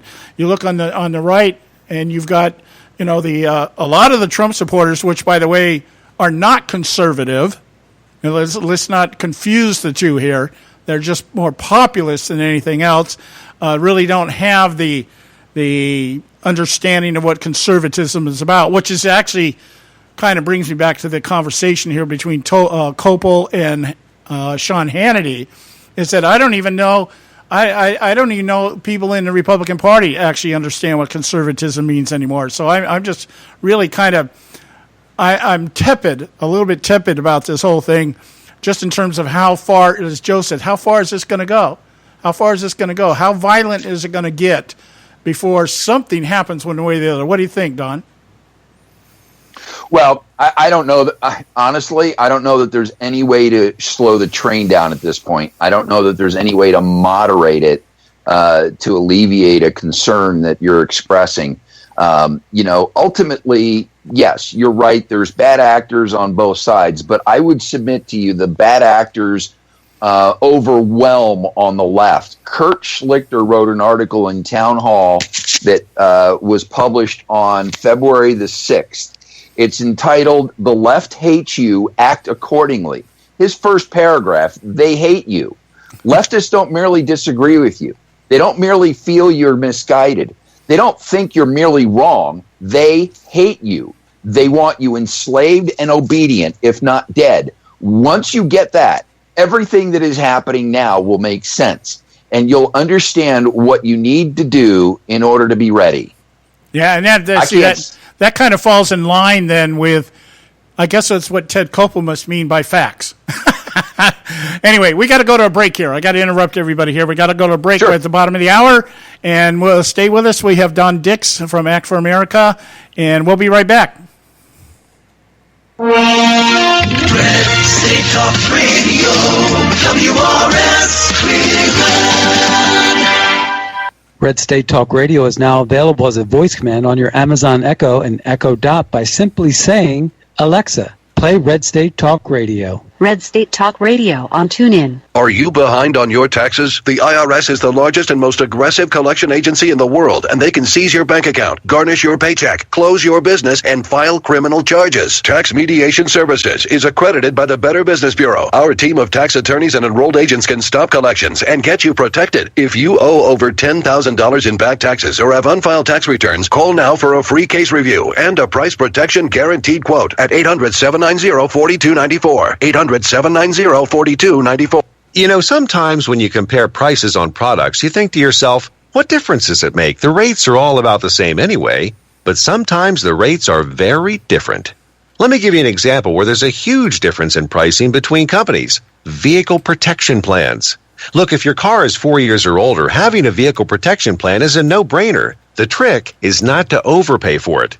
Here are the facts. The average price of a vehicle protection plan is $2,800, while the price of a TOCO warranty vehicle protection plan for most vehicles is just $1,500. The average down payment on a vehicle protection plan is $299. With TOCO warranty, there's no down payment. The average monthly payment on a vehicle protection plan is more than $160 a month. With TOCO, the average monthly payment is just $49. To get a highly rated vehicle protection plan at a great low rate, call TOCO Warranty at 1-800-987-1519. That's 1-800-987-1519. Terms and conditions apply. Hey, this is Leonora Cravota from Red State Talk Radio for MyPillow. I used to have trouble sleeping. MyPillow changed all that. I now fall asleep within moments of my head touching my pillow. That's how comfortable MyPillow is with its patented interlocking fill. MyPillow stays cool and does not go flat. Plus, it's machine washable and dryable. MyPillow has a 10-year warranty and a 60-day comfort guarantee. MyPillow is also the official pillow of the National Sleep Foundation, and it's made right here in the USA. MyPillow is now offering Red State Talk Radio listeners a 4-pack special with 2 premium standard or queen pillows and 2 go anywhere pillows. That's 4 pillows for the price of 1. To take advantage of this special offer, call 1-800-961-9194 and ask for promo code RedState. That's 1-800-961-9194, promo code RedState. Put sleepless nights behind you with MyPillow, the most comfortable pillow you will ever own. For the best night's sleep in the whole wide world, visit MyPillow.com. If you've got joint pain, let me ask you a question. Would you like a high-quality knee, back, shoulder, or ankle brace at little or no cost? Now, just in case your reception isn't great, let me ask you again. Would you like a pain-relieving knee, back, shoulder, or ankle brace at little or no cost? Well, if you have Medicare insurance, you could qualify for these pain-relieving braces at little or no cost. And these are high-quality braces. They are very comfortable, and they've helped thousands relieve their pain. Now, I'd like you to imagine going on vacation, playing with your grandkids, just living your life again without pain. The Mobility Hotline is a referral service that connects folks with Medicare coverage and other insurance to accredited companies offering pain-relieving braces at little or no cost. And don't you worry about the Medicare paperwork. They'll handle it all for you. And they'll deliver your braces for free. Call the Mobility Hotline now. The call's free. 1-800-557-6150. 1-800-557-6150. 1-800-557-6150. Are you struggling with addiction or alcohol problems? If you're depressed, drinking, and using drugs, you may need help, and your insurance may offer coverage. I knew I could get myself out of this. I just needed some hope and some help. I took the first step to recovery when I made the call. Call the Addiction, Hope, and Helpline now for a free assessment with someone who cares. Call 800-518-1573, 800-518-1573. I feel like I'm losing control. I'm afraid I'll lose my job or even my family. Call now for hope and help with proven, gentle recovery programs. I never thought that I could be somebody who didn't drink and use drugs. I'm in recovery, getting the help I need. Call the Addiction, Hope, and Helpline now for a free assessment with someone who cares. Call 800-518-1573, 800-518-1573. Red State Talk Radio. Real radio for real Americans. We're not arguing. We're explaining why we're right. The Conservative Syndicate, where right is never wrong.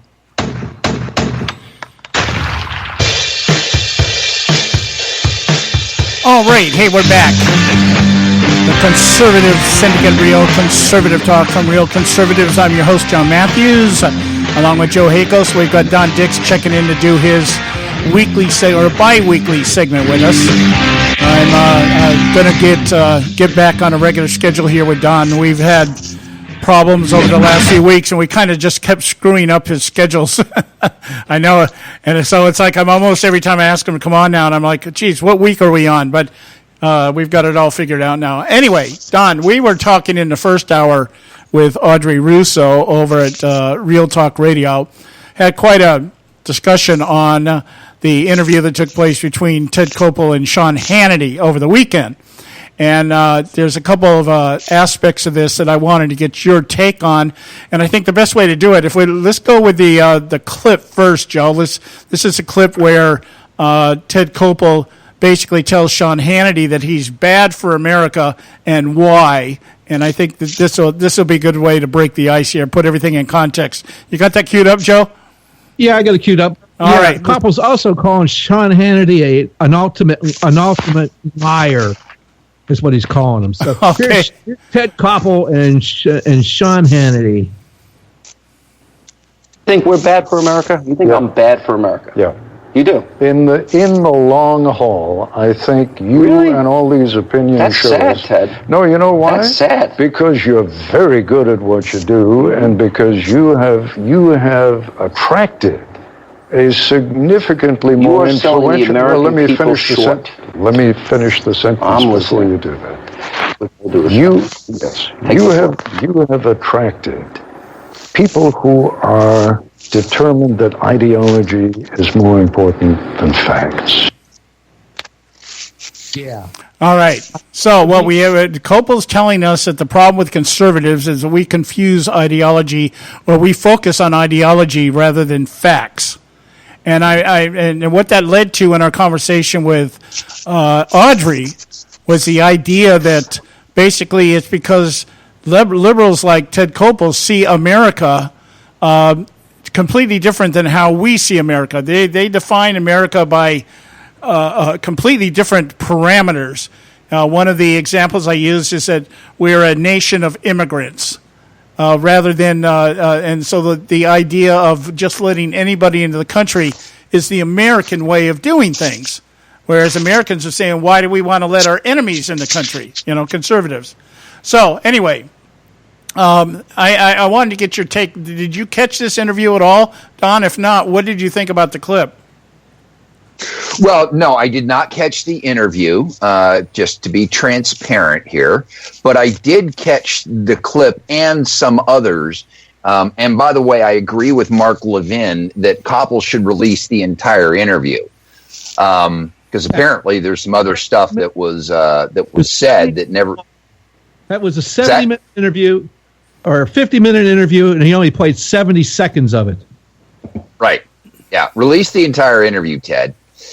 I think part of the problem is, as you stated, there is a definite, total difference. And I think this is part of the problem that many of us on the right make, is that we think that we can have a conversation with a progressive and have a logical conversation that can result in bridging a gap and, developing consensus. The problem is, as you state, they have an entirely different world view that is rooted in an entirely different vision of what the world should look like.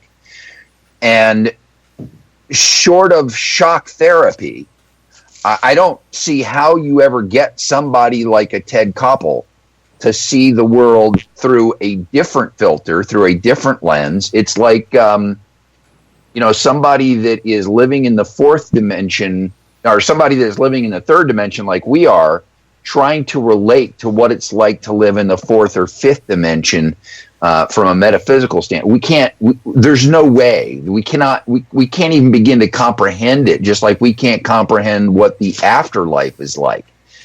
So therein lies one of the great challenges. But if you want to get specific about, what Ted Koppel said, is that, and there's a certain aspect of it that's in total denial. If Ted was right, then there wouldn't be a Fox News. If Ted was right, then there wouldn't be a conservative syndicate. If Ted was right, then you wouldn't have all these alternative media journalists, if you want to call us that, cropping up that are trying to, create a place where we can talk about our worldview, because it's never going to get a proper airing with somebody like a Ted Koppel, because he can't even see it.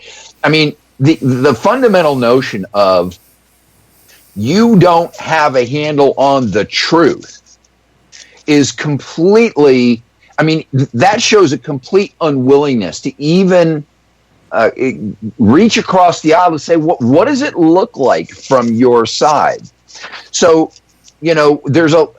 recently there was an email of 40-some things that, happened under the Obama administration that are a part of, what the left feels is their alternative universe. It's any one of these 40-some things that, if a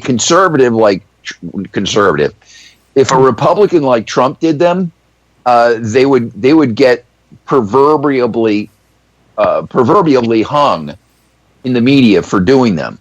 So, these are all what I call clues now, because I've tried to take a little bit of a different tack in my sort of activist life of what do we really need to do, especially in California, to start pushing back. And one of the things we've got to do is we've got to get better organized, but that's a whole nother conversation. But we have to get used to understanding that there are certain people that we're not going to win over to our side, but there are certain people who have been co-opted by the left that are certainly fair game to winning over to our side. And I think that's where the conversation needs to be had. Okay. And where do you think, what demographic are you? Can you identify through a demographic, or just a group of people, or what? Well, sure. Let's take, for instance, faith-based Hispanics that come over from Latin America. Let's just call it Latin America, Mexico, Central America, South America. So a lot of these people have a faith-based value system rooted in the Catholic Church. Now, yes, I don't want to go down the rabbit hole of the Catholic Church is now a socialist bastion. I agree with that. But because of that faith-based worldview, these people can be salvaged from the left, because a lot of them believe in hard work. They come here for jobs. They believe in salvation.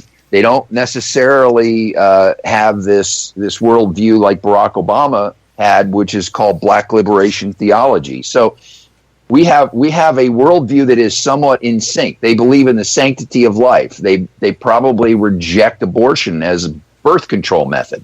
So there's a lot of common ground that we share, and yet when they come over here, they think, oh, we're a democratic society. Therefore, I should be a Democrat and Republicans are evil. So I think that group is salvageable. I think that there are people that are on in the independent category that are frustrated enough or have been frustrated enough with the Republican side of the aisle that may be what's going on now, both in terms of exposed by the media and what we were talking earlier about the way that the left is operating. I think that those people are movable and salvageable in terms of the effort, if not just the vote.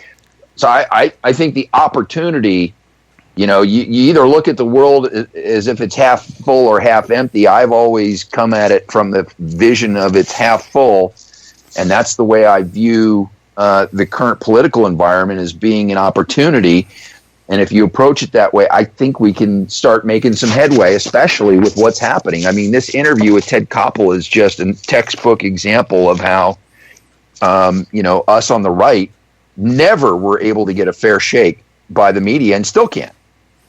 Well, using your example here, let me say this, and we got to take a break here, a short break here. Using the analogy or the group, the identifier right here, okay, we got Hispanics coming in from Central America, and we have common ground on things like the sanctity of life.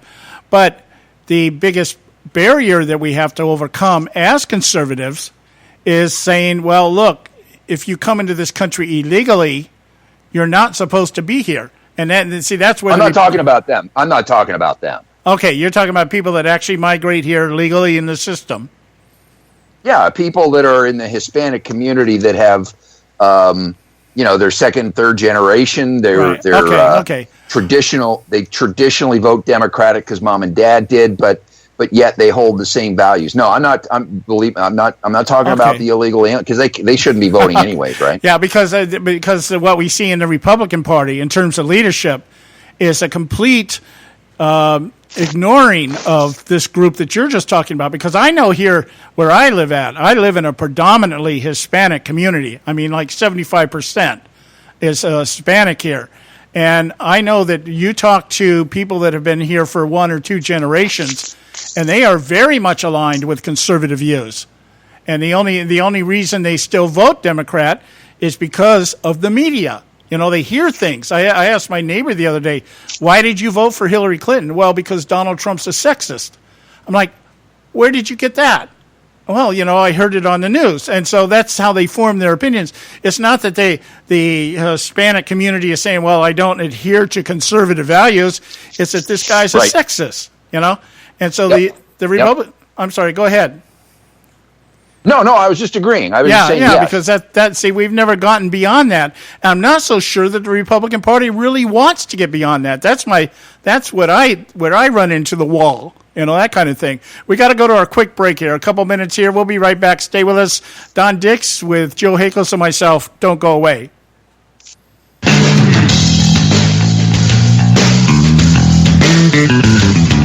History affirms a vibrant civil society thrives on freedom of conscience, religion, and choice. Any society absent these qualities stifles individual responsibility and accountability, thus enslaving its people by denying them the potential for goodness, creativity, and altruism. To that extent, oppression, coercion, and totalitarianism are multiplied exponentially. To counter such outcomes, the American Freedom Alliance was formed. The AFA is a nonpartisan, non-aligned movement which promotes, defends, and upholds Western values and ideals. The Alliance strives to build an international coalition of citizens of the West who together promote and protect moral values, democracy, and freedom. To find out more and become part of this valuable asset in the preservation of freedom and all its rewards, contact us at AmericanFreedomAlliance.org. That's AmericanFreedomAlliance.org. Let freedom ring. I don't give a damn what you think you are entitled to. We're not arguing. We're explaining why we're right. The Conservative Syndicate, where right is never wrong.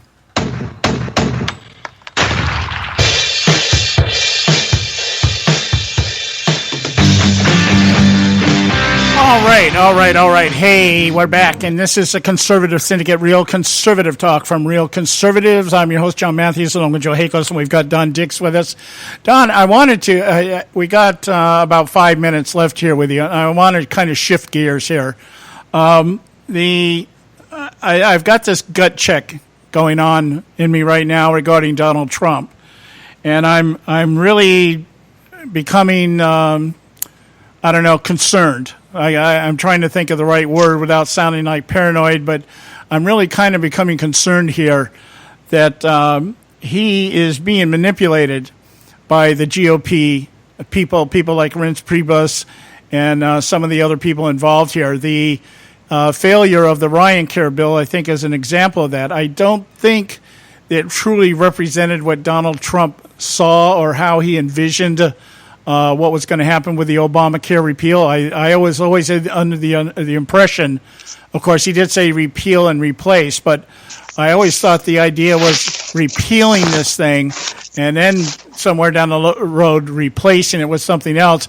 But the fact that Audrey brought it up earlier when we talked to her about this, and she had mentioned that she believed that Donald Trump had been duped by Paul Ryan.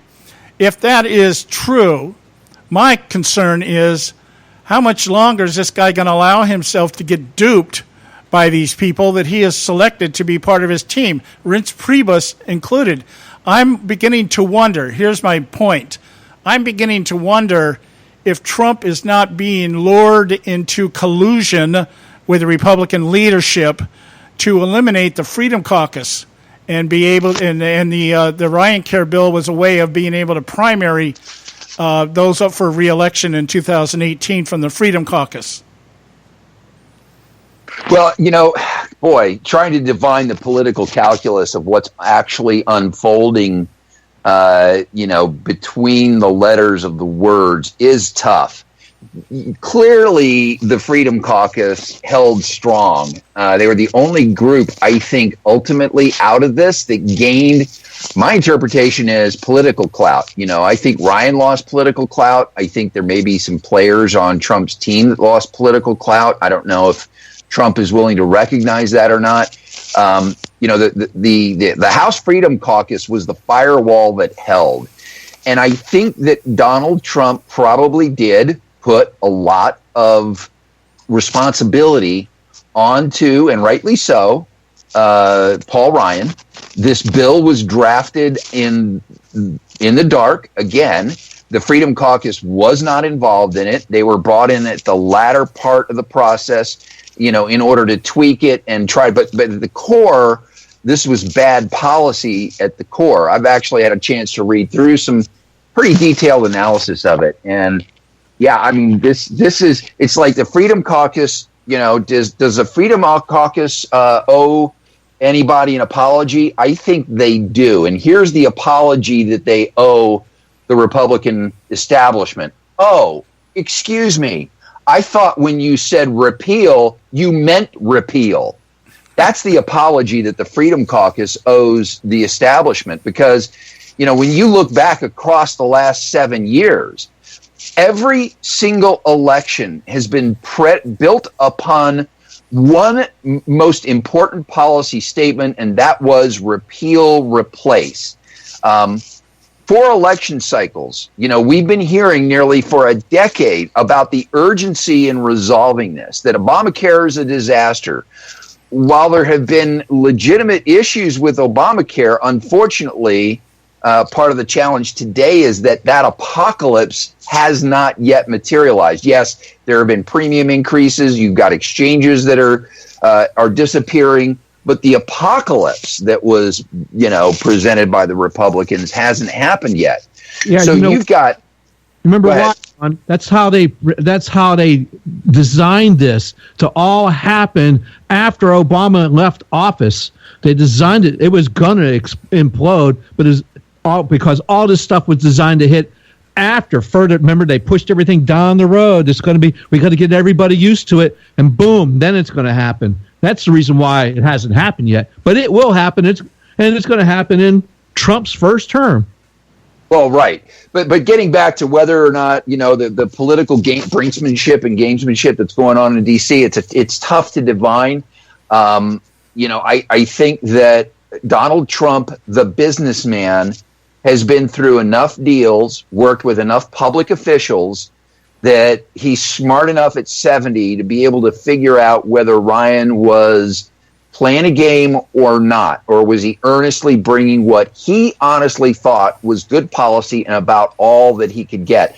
This has been a big learning curve for Donald Trump, because as a businessman in the boardroom, you say X, Y, Z, I want it done, and if it's not done, you're fired. Here, he doesn't even understand the landscape he's dealing with, the rules of the Congress and the Senate. But what unfolded, over the last 3 weeks, hopefully Donald Trump, the businessman, the quick study, the person that can figure things out, that can sort the good guy from the bad guy, is working, and he has figured it out, because it's difficult enough from our perspective. Hopefully he's on the inside and he can assess this. So for the time being, Donald Trump is innocent until proven guilty still in my eyes. And hopefully he sorts out who the players are, who the people that are loyal to him, and who the people are that he can trust to develop good policy. Because next up, no less important issue is tax policy. Yeah, well, I'm willing at this. I'm still at this point. Like I said, the guy's 65 days into his term. I'm willing to say, okay, yeah, the learning curve. I'm glad you used that phrase, because that's what I'm seeing.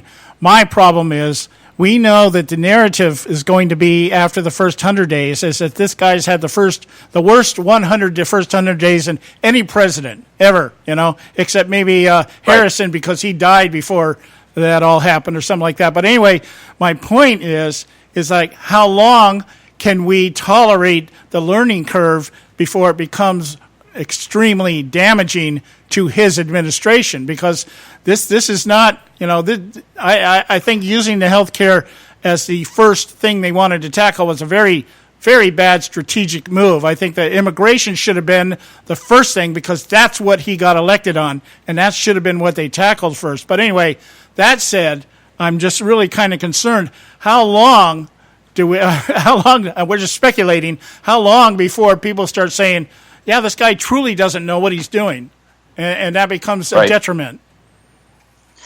Well, I think, when you look at his to-do list and all the things that have already been scratched off, if you're listening to the mainstream media, you're not going to see the true accomplishments of what he's gotten done so far. And yes, maybe if he had gone after immigration first, that could have been a better strategy. But I think he was definitely leaning on Paul Ryan, who said, dude, I got this.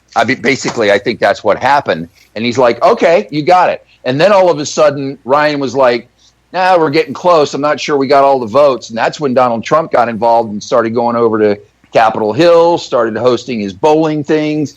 And then ultimately, now you see, well, Paul Ryan, I guess I didn't have it. So, again, back to his learning curve, I think he's learned a little bit more about how Washington works, about how the people he's supposed to be aligned work, and where those allegiances should be.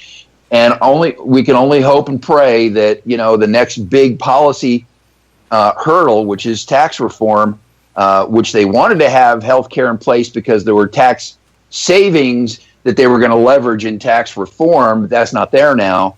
So hopefully it works. I agree with you. And ultimately, aren't these exciting times to live in and to actually be up close and personal and watching this unfold? It's awesome. Yeah. Well, we're out of time, Don, and because I wanted to give you, you got about 30 seconds to plug whatever it is you want to plug. Well, what I want to plug, John, you mentioned the first 100 days. Yes, it is important, and it probably will set the stage for the rest of his presidency. So the Unite IE Conservative Conference, that is the theme, Trump's first 100 days. You've got Larry Elder, Dennis Prager, Hugh Hewitt, and Joel Pollack, who's the senior editor for Breitbart, who are among the keynote speakers. There's also going to be a policy panel on how California is responding, with some favorite California conservative legislators there. You can get your tickets. Go to am590.info. Regular registration is $30. VIP is $95. It's on Sunday, April the 30th. So there's still plenty of time to get your way in if you're in Southern California. All right. Thanks so much, my friend. We're out of time, guys. We'll be back tomorrow. We got Scott Faulkner working with the Trump transition team. He'll be with us tomorrow, I believe, the whole show. So we're going to find out what's going on from the inside. We got some inside skinny. God bless you all. Visit our website, theconservativesyndicate.net. We'll talk to you tomorrow.